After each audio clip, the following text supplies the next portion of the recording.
तू बेसरी जा अखियां भइले लाल अरे एकनी दस दे दो बोलहुआ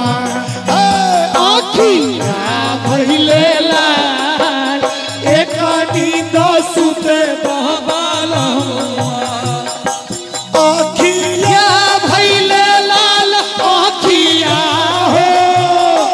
अखियां भइले लाल अखियां भइले लाल एकनी दस दे दो बोलहुआ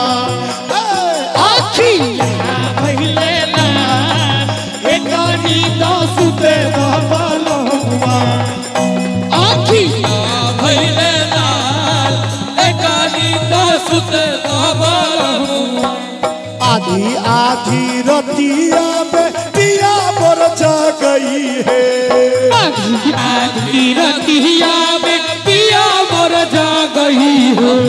मीठी मीठी बतिया में हमके फंसई है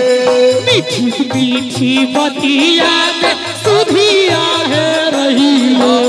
टूटे लागल पोरे पोर हो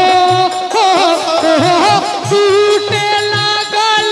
पोरे पोर आप जे ताली नहीं बजेबे तो बुझियो हमर मन केना दिन भर रहली अहू सब खाली ताली बजा के सब गोटे अखिया भइले एकनी दसुते दबलहुआ अखिया भइले एकनी दसुते दबलहुआ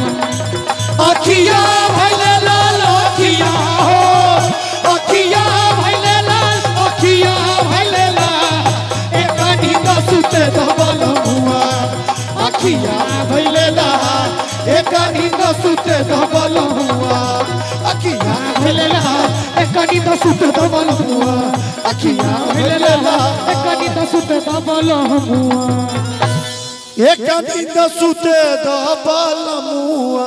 लाल लाल भेलई गाल जुलुम केलक ई फगुआ